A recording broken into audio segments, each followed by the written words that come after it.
It's one of the oldest historic sites in town, if not the oldest. That's right. It was established in 1850 to protect the Oregon Trail immigrants as they were coming into the Columbia Gorge. And the surgeon's quarters, which is the building that we see here, was built in 1856. Pretty fancy by standards back then. It's a big house. And the government considered it a little bit too fancy for a post on the outer edge of nowhere.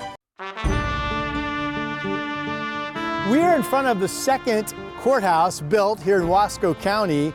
This was the site of the final public hanging in Oregon, Susan, is that right? It was the last public execution in the state of Oregon.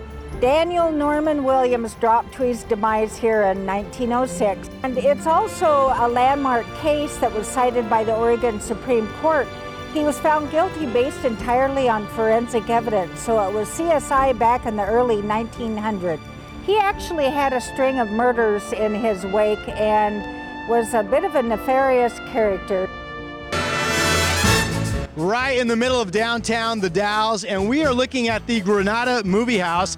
This is the first so-called talkie movie theater west of the Mississippi. You know, you come to the movies and you can actually hear people talk. Have you taken the tour of the U.S. Mint in Denver, Colorado? Well, if history hadn't changed, that tour would have been in this building, right, Susan? That's right. This is the mint that never minted a coin. And the president commissioned to have a mint built right here in the Dalles.